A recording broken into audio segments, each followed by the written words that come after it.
नमस्कार मित्रों, 91.2 मेगाहर्ट्ज की फ्रीक्वेंसी पर आप सुन रहे हैं उत्तराखंड मुक्त विश्वविद्यालय का कम्युनिटी रेडियो हेलो हल्द्वानी। दोस्तों, अंतर्राष्ट्रीय महिला दिवस के बहाने अंतर्राष्ट्रीय सप्ताह पूरा हम मना रहे हैं और हमारे साथ इस वक्त मौजूद हैं मानपुर पश्चिम ग्राम सभा जो पहले थी उसकी ग्राम प्रधान रही हैं 16 सालों तक और सामाजिक कार्यकर्ता हैं। तो हमारे साथ मौजूद हैं भागीरथी बिष्ट जी। भागीरथी जी, आपका बहुत बहुत स्वागत है हमारे इस कार्यक्रम में। धन्यवाद मैडम, और सभी श्रोतागणों को भी मेरा सादर प्रणाम जी और सादर अभिनंदन। जी दीदी, आप तो बहुत अरसे से रेडियो के साथ भी जुड़ी रही हैं और उत्तराखंड मुक्त विश्वविद्यालय के साथ भी आपका पुराना नाता है। आपके गांव को विश्वविद्यालय ने गोद लिया था कई सालों तक, तो बहुत साझे रूप में बहुत सारे काम किए हैं। इस बार की जो महिला दिवस की थीम है वो है कि एक स्थायी भविष्य के लिए हम लैंगिक समानता की ओर बढ़ें। तो कितना जरूरी लगता है आपको जो लैंगिक समानता है? क्या हमेशा ही दुनिया ऐसी ध्रुवों पर रहेगी कि महिला है तो रसोई में ही उसे रहना है और घर में रहना है, देहली से बाहर नहीं निकलना है, बच्चे की जिम्मेदारियां हैं? आज अरसे बाद इन चीजों को तोड़ा है आज महिलाओं ने। खुद आप उसकी मिसाल हैं। सबसे कम उम्र में आप काफी छोटी उम्र से ग्राम प्रधान रही हैं, इतने बड़े सामाजिक कामों में लगी हैं और जो एक राजनीति में जो होता है कि एक आपराधिक तत्व भी होते हैं उनको भी आपने मात दी है। आज लोग आपसे डरते भी हैं, आपका सम्मान भी करते हैं। तो ये सब पोजीशन पाने के लिए कितना स्ट्रगल करना पड़ा? क्या बिछी बिछाई कोई अच्छी सी एक रास्ता था, उस पे आप चल दिए, या अपना रास्ता आपको खुद बनाना पड़ा है? मैम, मैं ये कहना चाहूंगी कि जो साधारण एक मध्यम वर्ग परिवार से आती हैं उनके लिए बिछी बिछाई तो कुछ मिलता है नहीं, और थोड़ी ये होता है कि समाज में थोड़ी परिवार का एक सपोर्ट होता है वो होना जरूरी है, क्योंकि उसके बगैर कोई भी महिला आगे नहीं बढ़ सकती। जैसा कि आपने कहा कि महिलाओं को एक चौका चूल्हा करने तक ही आज के समय भी मान रहे, ऐसा नहीं है। भले हम 21वीं सदी में चल रहे हैं, लेकिन आज के समय में भी अभी मुझे लगता है कि 50% लोग तो ऐसे हैं जो अभी भी ये सोचते हैं कि महिला सिर्फ चूल्हा चौका तक ही सीमित है। सही। उसने क्या करना है, ज्यादा लड़की को पढ़ा के क्या करना है, अभी भी लोगों के दिमाग से गया नहीं है। जो आज महिलाओं की अगर थोड़ी बहुत एजुकेशन में का स्तर बढ़ा है, क्योंकि जो बहुत गरीब लोग होते हैं, पहले ये होता था कि बहुत कम, किसी को 5 पढ़ा लिया, किसी को 8 पढ़ा लिया, उसके बाद उन्होंने कहा 5 पढ़ लिया, 8 पढ़ लिया, कोई पढ़ाते भी नहीं थे। कुछ गरीब परिवार ऐसे थे जो पढ़ाते भी नहीं थे लड़कियों को। उन्हें क्या करना है, चूल्हा चौका ही करना है। लेकिन आज जो हमारी सरकारों की तरफ से एक प्रयास रहा, एक पहले तो भोजन का अधिकार जो दिया, भोजन के अधिकार के तहत कई बच्चे, लड़कियां भी, जो गरीब परिवारों की लड़कियां थी, वो सिर्फ एक खाने के उद्देश्य से कि शायद स्कूल में जाएंगे और खाना वहां पर मिलेगा, तो इस उद्देश्य से स्कूल तक पहुंची। और उसके बाद फिर गौरा कन्याधन योजना लड़कियों के लिए जो लागू की गई कि अगर लड़की इंटर पास हो जाती है तो विवाह के समय पर उसे पहले 25,000 था, बाद में वो 50,000 51,000 तक अब हो गया है। तो उससे भी कुछ स्तर लड़कियों का एजुकेशन का बढ़ा, शिक्षा का बढ़ा। तो उन्होंने कहा चलो यार 50,000 रुपया इसकी शादी पे मिल जाएगा। तो ये छोटे छोटे जो प्रयास हैं, इनसे एजुकेशन लेवल बढ़ा बच्चों का, लड़कियों का विशेषकर। और अब महिलाएं, उन्हीं में से कुछ बच्चे ऐसे मेधावी बच्चे हो जाते हैं जो आज समय समय पर खेल महाकुंभ चल रहे, इसके बदौलत लड़कियां आगे बढ़ रही हैं, दौड़ में जा रही हैं, रेस में जा रही हैं, बैडमिंटन खेल रही है, फुटबॉल खेल रही है, या खेल के कुछ बच्चे हमारे ऐसे भी आगे निकल जा रहे हैं। और कुछ बच्चों के पास एनसीसी से, इस तरह से बच्चों के पास अगर सर्टिफिकेट हैं तो क्या हो रहा है कि बच्चे पुलिस की भर्तियां, आज 40% महिलाओं को अब आरक्षण मिल रहा है कि महिलाओं को भी पुलिस में मिलना चाहिए। और आज तो एनडीए में भी अब महिलाओं का सिलेक्शन होने को बोल दिया। सैनिक स्कूलों में लड़कियों को 15% दे दिया, जहां बिल्कुल अलाउ नहीं था कि सिर्फ लड़के पढ़ेंगे, वहां वही एनडीए में जा सकते हैं। तो समाज धीरे धीरे करके बदल रहा है। और लड़कियां, मेरा मानना है कि लड़कियों में अगर सही उनको परवरिश मिले तो लड़कियां बहुत आगे बढ़ सकती, लेकिन उनको सपोर्ट करना जरूरी है माँ बाप का, पहले माँ बाप का, फिर समाज का। कोई ये न कहे लड़की है इसने क्या करना है, ये तो सोचे ही नहीं। लड़की हूँ, लड़ सकती हूँ। एक नया हमारे हिंदुस्तान को मेरे ख्याल से नारा मिला है, बिल्कुल। और इस नारे को लेके इसको ये ना सोचा जाए किस पार्टी ने दिया किसने दिया, लेकिन मुझे ये बहुत अच्छा लगा कि मैं लड़की हूँ और लड़ सकती हूँ, क्यों नहीं लड़ सकती हूँ। आज हम हवाई जहाज भी चला रहे हैं, है ना, आज हम पुलिस में भी हैं, आज हमें अब आर्मी में भी हमें स्थान मिलने जा रहा है। तो महिलाएं वो शिद्दत के साथ काम कर सकती हैं, बिल्कुल, जो पुरुष नहीं कर सकते। बिल्कुल, जो कोशिश की जाती है ना दिखाने की कि महिलाएं जैविक रूप से ही कमजोर हैं जी, उसको आज उन्होंने चुनौती दी है। हाँ, चुनौती दी है। हम बच्चा भी पैदा कर सकती हाँ हैं और हम एरोप्लेन भी उड़ा सकती हैं, बिल्कुल, दोनों काम हम कर सकती हैं। हमें केवल सीमित दायरे में मत बांधो, काम का बंटवारा करो। ये एक बड़ी डिमांड मुझे लग रहा है कल के समय की होगी कि जो अभी भी मतलब रसोई तक मतलब ये सब भी कर रही है, लेकिन रसोई से मुक्त नहीं हुई है महिला। रसोई देखो, महिला जो कहते हैं ना वो अन्नपूर्णा, हाँ। एक महिला को अन्नपूर्णा का भी नाम दिया गया है। जी। तो जो अन्नपूर्णा है वो कितना भी करेगी। आजकल चाहे गवर्नमेंट टीचर हो चाहे प्राइवेट टीचर हो, तो हर जगह महिलाओं की भागीदारी बहुत अधिक है। और कोई भी मैनेजमेंट, अगर मैनेजमेंट वाला स्कूल है, वो भी ज्यादा जो भरोसा कर रहा वो महिलाओं पर कर रहा है ना। तो वो महिलाएं जो हैं वो आज देखिए, अगर हम कह रहे हैं कि अपने बच्चे को मैं ये स्कूल में भेज रहा हूँ पढ़ने, तो वहां पर भी टीचर महिला ही ज्यादातर है।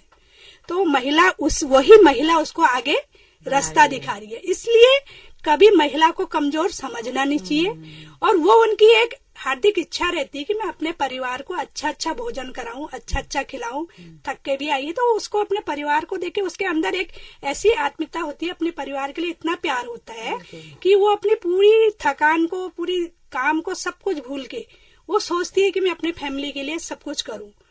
और वो कहीं ना कहीं उसके मनोबल को कम नहीं करता है, बढ़ाता है, उसकी इच्छा शक्ति को बढ़ाता है। इच्छा शक्ति कम नहीं होती, मनोबल नहीं कम होता, लेकिन शारीरिक चीजें जवाब दे जाती हैं। कई बार आप सुबह घंटों जब खड़े होते हैं किचन में काम करते हैं, घुटनों का दर्द है, कमर का दर्द है, तो कहीं ना कहीं बंटवारा तो होना चाहिए। बंटवारा, अब ये मानसिकता जो है, हम ही महिलाएं इसको अलग कर सकती हैं। इस मानसिकता को बदलने में कहीं न कहीं मुझे लगता है कि हमारा ही हाथ होगा। क्योंकि अगर एक पुरुष भी है, उसको भी जन्म देने वाली एक माँ है, उसका पालन पोषण माँ ही करती है। और अगर हम स्टार्टिंग से उसको ये विचार डालें, क्योंकि हम ही कहीं ना कहीं हम में भी कमी है, हम में सोचते हैं, बेटी को कहते हैं तू चल खाना लिया, दोनों बच्चे का स्कूल से आ रहे हैं तो बेटा जा भैया थक के आ रहा तू खाना लिया। तो मेरी ड्यूटी बनती है, अगर मेरे दोनों बच्चे, हमको समान एक नजर से दोनों को देखना पड़ेगा, क्योंकि हम ही सबसे पहला तो हमारे घर से होना चाहिए शुरू। हम जब एक नजर से उनको देखेंगे कि मेरा बेटा भी और बेटी भी दोनों काम करके आए हैं, दोनों पढ़ाई करके आए हैं, तो मेरी ड्यूटी बनती है कि बच्चे थक के आ रहे हैं तो मैं उन्हें दे दूं। अगर काम हो जाता है तो कभी ये नहीं कि बेटी सब कुछ करे, बेटा ना करे। तो ये कहीं ना कहीं समाज में बहुत बड़ी भूमिका है कि वो अपने बेटे को किस तरह से ट्रेन करती है।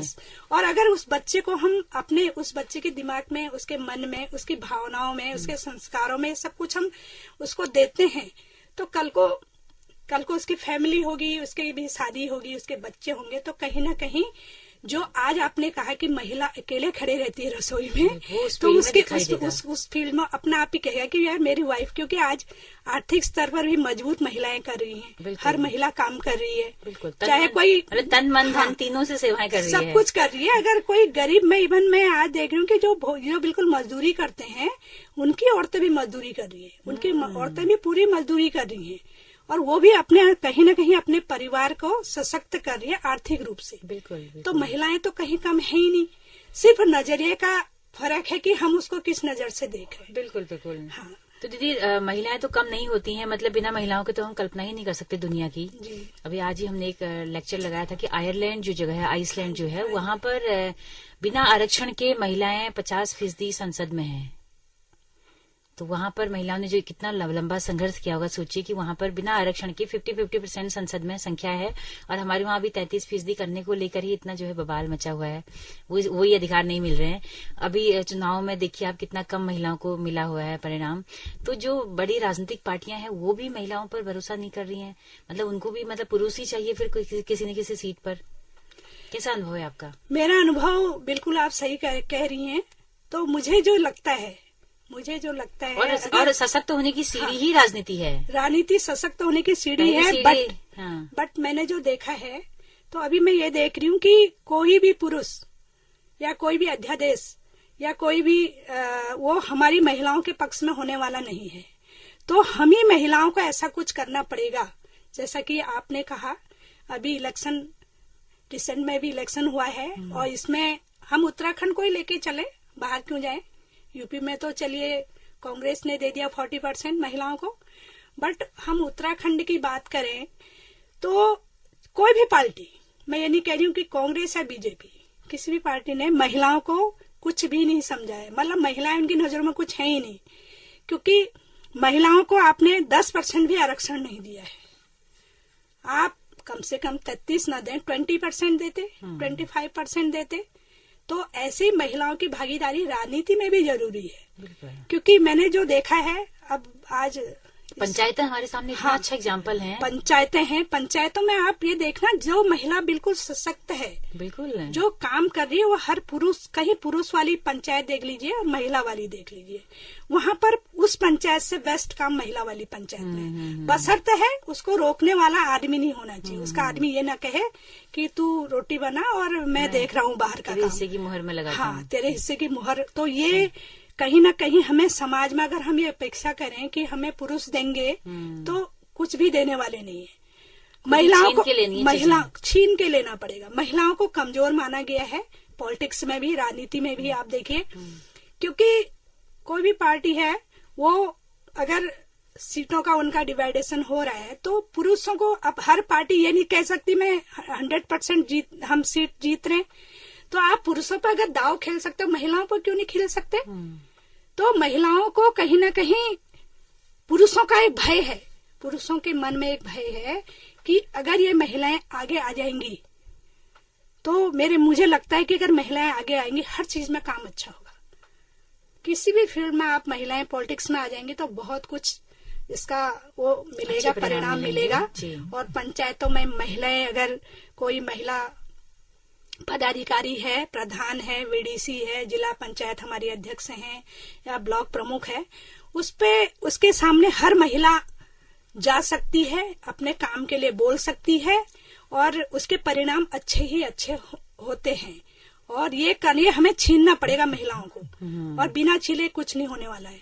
मैं अपना एग्जाम्पल दूं, जब 2 बार, पहली बार तो मैं चलिए महिला सीट पर लड़ी, लेकिन 2 बार जब लड़ी, मुझसे कहा तुम्हारी सीट नहीं है, तुम्हारी सीट है ही नहीं है, तो पुरुष सीट है। अब उन्हें पता नहीं, सामान्य सीट में महिला, पुरुष, SC ST हर कोई लड़ सकता है। और वो चाहते यही है कि वो हमेशा ही अपनी सीट पे लड़े। बस महिला सीट पर महिला सीट, तुम्हारी सीट आई, तुम्हारी सीट का क्या मतलब है? ये स्वतंत्र भारत है, हमारा अधिकार है। अगर मैं 18 साल से ऊपर हूँ तो मत देने का मेरा अधिकार है। और सबके मत की कीमत उतनी ही है, ना पुरुष की कम है ना महिला की कम है। तो 21 साल की अगर मैं हो गई हूँ, तो मुझे किसी भी पोस्ट पर लड़ने का अधिकार मुझे मेरे संविधान ने दिया है ना। तो उसमें तो आप SC हैं, तब भी सामान्य सीट में कोई भी लड़ सकता है। तो महिलाओं को आज वहाँ वो समय हाँ जी। तो उस वक्त मैं ये कहना चाहूंगी कि किसी भी महिलाओं को, मेरे आज इस आपने मुझे मौका दिया है बोलने का, और समय समय पर आप देते हैं अपनी बात रखने का। तो जितनी भी मेरी श्रोताजन हैं, पुरुषों से भी निवेदन है और महिलाओं से भी, कि पुरुष भी महिलाओं को सहयोग दें।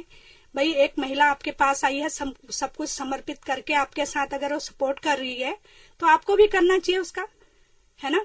और महिलाओं से भी है कि ये मत सोचिए कि थाली परस के आपके सामने आएगी। अगर आप सशक्त नहीं है उस काम करने में, तो जबरदस्ती अगर आपके हस्बैंड कहते हैं कि नहीं तुम इलेक्शन लड़ लो, ये कर लो, तो मत लड़िए उसको, अगर आपकी इच्छा शक्ति नहीं है। हो सकता है आपकी इच्छा शक्ति नहीं है और आपसे ज्यादा कोई और महिला है जो उस काम को कर सकती है, तो इसलिए उसको मौका दीजिए। और जब तक आप अपने मन से तैयार न हो, तो तब तक आप पंचायतों में, भले ही आज हमारे 50% आरक्षण हमारे उत्तराखंड गवर्नमेंट दिया है और कई राज्यों ने दिया है महिलाओं को, तो वो आरक्षण इसलिए नहीं दिया है कि आप सिर्फ एक मोहर स्टैम्प बन जाएं और कोई भी पकड़े और आपको जहाँ चाहे वहाँ लगा ले। आप पूरा जो आपने लोगों के सामने, लोगों ने आप पर विश्वास जताया है, क्योंकि 50% से ऊपर ही जब जनता आप पर विश्वास जताएगी, तभी आप किसी पोस्ट पर जीतेंगे ना। तो उतने लोगों की भावनाएं, उतने लोगों की उम्मीदें आपके ऊपर हैं, तो आप अगर उस पोस्ट में आ गई हैं तो आपको निश्चिंत होके, बिना किसी के डर के, बिना किसी के भय के आपको काम करना चाहिए और आपको एक मिसाल भी बनना चाहिए समाज में, है ना। बिल्कुल बिल्कुल। तो दीदी, आपने जो काम कराई, इतने 15-16 साल आप प्रधान रही हैं, कितना कठिन था ब्लॉक से काम करवाना, हर जगह से काम करवाना एक महिला के लिए? क्या क्या चुनौतियां, क्या क्या बेड़ियां तोड़ तोड़ के आप आज यहाँ तक पहुंची हैं? मैंने तो चुनौतियां तो बहुत थी, लेकिन मैंने कभी किसी भी चीज में मैंने ये सोचा कि जब मुझे काम करना है तो कभी ना तो मैंने थकान महसूस की और ना मैंने अपने मन में कभी भय को पाला कि सामने वाला है उससे कैसे बात करनी है या मुझसे क्या कहेगा, क्योंकि मैंने हमेशा ये सोचा कि मुझे सही बात करनी है और सही के लिए लड़ना है। तो ये बेड़ियां तो अब शायद मेरे खून में ही था या क्या था। मैं जब 8 साल की बच्ची अपने टीचर से लड़ सकती हूँ उस जमाने में, है ना, तो शायद वो था मेरे अंदर। तो ये इच्छा शक्ति को लेके मुझे कुछ भी करना है, मुझे कुछ करना और सही काम करना है। मैं डरी भी नहीं किसी से, काम भी अच्छा किया और मेरी बात सबने मानी। मैं तो मुझे हर जगह सहयोग मिला है। सिर्फ आपको अपने आप बात अपनी कैसे रखते हैं ये आपको आना जरूरी है। आप अपनी बात को, अब गलत बात के लिए हम भिड़ेंगे तो नहीं होगा ना काम। बिल्कुल। सही काम के लिए अगर कोई हमारा काम नहीं कर रहा है, क्यों नहीं कर रहा है। तो आज से लगभग 25 साल पहले एक महिला के हस्बैंड एक्सपायर हो गए थे। वो यही कत्था फैक्ट्री में जॉब करते थे। बहुत गरीब महिला थी। तब मैं कोई पद पर नहीं थी, एक गृहिणी थी मैं भी ऐसी। तो उसके फंड ऑफिस में उसका काम था। उसके हस्बैंड की ना तो पेंशन लग रही थी, थोड़ी बहुत जो मिलता है, ना उसका फंड का पैसा मिल रहा था। तो उस समय पर ये जो हमारा पेंशन ऑफिस था ये शायद अब्दुल्ला बिल्डिंग में था। तो बेचारी रोज जाए, उसको 1 साल लग गया, उसका काम ही नहीं हुआ। तो फिर उसके बाद वो मेरे पास आई। उसने कहा दीदी मेरा जो है ये काम हो ही नहीं रहा है। तो मुझे याद है उस दिन जब मैं गई थी तो हमको पहले रोकने लग गए बाहर से। मैंने कहा बड़े साहब वहाँ हैं, वहाँ जब पीछे वाले तो सुन ही नहीं रहे थे, नीचे वाले। मैंने कहा मैं सबसे बड़ा साहब कौन है उसका ऑफिस बताओ। तो जब मैं वहाँ गई, कह रहे नहीं वहाँ से। अरे मैंने कह रहे वहाँ तो आपको पहले टाइम लेना पड़ेगा। मैंने कहा काहे का टाइम? मैंने कहा यहाँ पे लिखा क्यों नहीं, नोट लगाइए ना आप यहाँ पे कि टाइम लेने के बाद आप अंदर जा सकते हैं। तो मैं गई थी, मुझे याद है। तो उन्होंने, जब मैं बड़े साहब से मिली, उन्होंने हमें बैठाला, अच्छे से बात करी। ऐसा भी नहीं है कि समाज में ऐसा कुछ नहीं होता है। आपको हमने अपनी बात रखी। मैंने कहा इसके 3 छोटे छोटे बच्चे हैं, खाने के लिए इसके घर में राशन नहीं है, आदमी था उसका भी इलाज में पैसा लग गया और इस तरह से स्थिति है। तो उन्होंने हमें बड़ा अच्छे ढंग से इज्जत से बैठाला और हमसे बात करी, हमारी बात सुनी और मेरे ख्याल से 1 हफ्ते के अंदर उसका काम कर गया। हाँ, तो लड़ने की वहाँ से शुरू हो चुकी थी आपकी लीडरशिप की जो उससे पहले भी शुरू हुई थी। मेरे टीचर ने मुझसे दरअसल माफी मांगी थी जब मैं 8 साल की थी। अच्छा। उन्होंने कहा तू बड़ी है मैं छोटा हूँ। आज बेचारे चले गए स्वर्ग। तो कोई गलती उनसे हुई होगी? गलती कुछ नहीं हुई। हम ऐसे पहाड़ में, उस समय ऐसी था, गांव में जंगलों में स्कूल हुआ करते थे। तो वहाँ टीचर तो सोए रहते थे दिन भर। तो हमारे एक ताऊ जी की बेटी, हम 2 पढ़ते थे। तो उससे, वो ताऊ जी नहीं थे तो उससे एक शॉल बिछाने के लिए चद्दर मंगाते थे रोज घर से। उसके बाद हम 2 बहनें, एक दिन हमारे गांव में पूजा थी, वहां चले गए। ताऊ जी की बेटी और मैं एक ही क्लास फेलो थी। तो जब वहां से आए तो सर ने 3-4 दिन तक चद्दर नहीं मिली। वो होता है ना चीड़ का पिरुआ कहते हैं, पिरुल में गद्दी भी, वो उनको चुभ गया। वो चिढ़ गए कि ये तो आए नहीं, 3 दिन 4 दिन हो गए। तो उन्होंने हमें पनिशमेंट में खड़ा कर दिया। पनिशमेंट में खड़ा किया, कहा कि तुम बिल्कुल नहीं बैठोगे। फिर थोड़ी देर में उनका सोने का टाइम हुआ, उस समय की बात बता रही हूँ आपको। तो जब सोने का टाइम हुआ, उन्होंने वो ताऊ जी की बेटी से कहा तू बैठ जा, क्योंकि उनको चादर चाहिए थी लेटने के लिए। अब वो मेरे से एज में 2-3 साल बड़ी थी, ताऊ जी की बेटी। मुझसे कहा तू घर वापिस जा। जंगल 5-6 किलोमीटर जंगल में था स्कूल, वो जंगल में रहते थे। तो वहां से जब मैं आधे घंटे तक खड़ी रही, जब मुझे नहीं बैठने दिया, तो मेरे अंदर पता नहीं क्या ऐसे एक भाव आया कि हम दोनों बहनों ने एक साथ 3 दिन की छुट्टी कर रखी है। और अब मेरी बहन को तो ताऊ जी की बेटी को बैठा दिया इनने और मुझे नहीं बैठने दे रहे। क्योंकि अब मुझे ये भी भाव आया कि शायद चादर के लिए बच्चा सब कुछ देखता, ऐसा तो है नहीं। तो ये शायद भाव आया होगा उस टाइम पे। तो मेरा एक आत्मा में एक विरोध मतलब करने का भाव था कि गलत आप गलत करें, तो मैं सीधे घर को वापिस आ गई। जब घर को वहाँ ऊपर से नीचे गधेरे आने तक 1 किलोमीटर का था रास्ता। जब उन्होंने देखा, उन्होंने सोचा ही कहीं बैठी होगी, तो उन्होंने बच्चों से कहा आप देख के आओ कहाँ है। उन्होंने कहा वो तो नीचे चली गई। तो मेरे पिताजी प्रधान तो हुआ करते थे उस टाइम पर भी। तो हाँ, वो शुरू से हमारे पिताजी जब से पंचायती राज हुआ, पिताजी थे, मरने तक वो कार्यभार दे गए। तो जब उन्होंने कहा उनके वो तो अभी घर चले जाएगी, फिर मेरे लिए 8 बच्चे भेजे थे मुझे लाने के लिए, और मुझे कंधों पर ऐसे उठा के कोई बैग ऐसे जैसे मुर्दे को ले जाते हैं ऐसे लेके आए थे कि तुझे बुला रहे हैं। मैंने कहा मैं तो आऊंगी नहीं भाई, मैं उनको उसको बैठा लिया, मुझे क्यों नहीं बैठा लो। तो एक अपने अधिकार के लिए लड़ना मैंने बचपन से ही सीखा, क्योंकि मुझे वहीं पर फिर हमारे टीचर ने कहा था कि तू तो बड़ी है, मैं छोटा हूँ, तू तो गरदेवी है, गरदेवी का नाम दिया था मुझे, तो तू गरदेवी है, तू बैठ जा, मेरे से गलती हो गई, अब मैं तेरे को नहीं भगाऊंगा।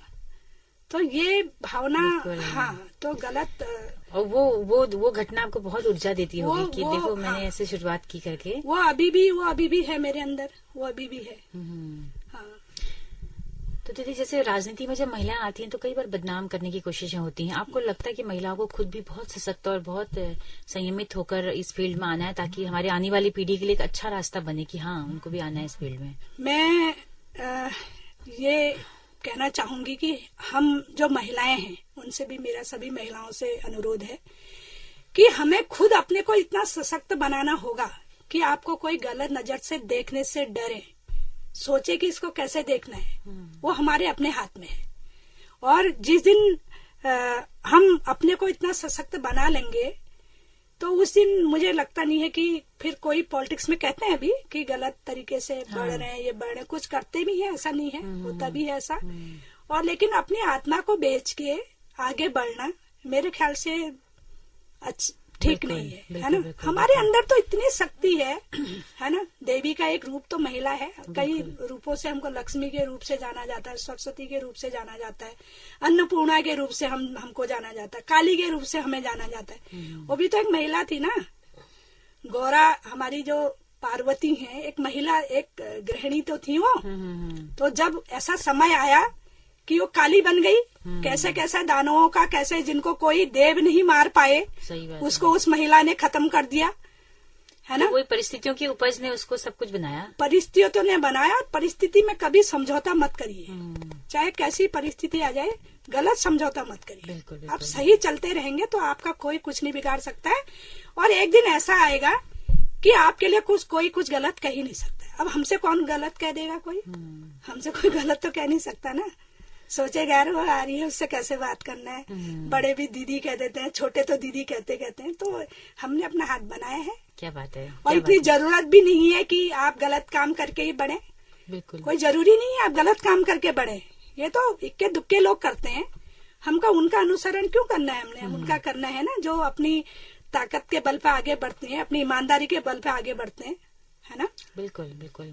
तो बहुत सी बातें आपने बताई, हमारी तमाम महिला श्रोताओं के लिए बहुत ही प्रेरणादायी ये बातें हैं। उनको बहुत ऊर्जा मिलेगी दीदी आपकी इन बातों से। आप लगातार आती ही रहती हैं, आगे भी आपको बुलाते रहेंगे तो विस्तार से और भी बातें करेंगे। तो आज इतना ही हम लोग बातें करते हैं। आपका बहुत बहुत शुक्रिया दीदी। धन्यवाद मैम, बहुत बहुत धन्यवाद। विशेषकर हेलो हल्द्वानी 92 FM का। और समय समय पर हमें अपनी आवाज महिलाओं तक, समाज तक पहुंचाने का मौका आप देते हैं, उसके लिए तहे दिल से धन्यवाद। Thank you so much. जी दीदी, आप ही लोगों का ये रेडियो है और फिर से आपको बुलाएंगे। तो दोस्तों, अगर ये बातचीत आपको पसंद आई हो तो अपना फीडबैक हमें जरूर दीजिएगा। जैसा कि हम बताते हैं आपको कि हमारा रेडियो एक सामुदायिक रेडियो है जिसकी पहुंच रेडियो में केवल हल्द्वानी शहर तक है। लेकिन अगर आप दूर दराज पहाड़ों में या देश के किसी भी हिस्से में इस रेडियो को सुनना चाहते हैं तो हमारे यूट्यूब चैनल के जरिए इस रेडियो को सुन सकते हैं, हेलो हल्द्वानी नाम से। तो इसी के साथ अपने रेडियो मित्र सुनीता भास्कर को दीजिए इजाजत। नमस्कार।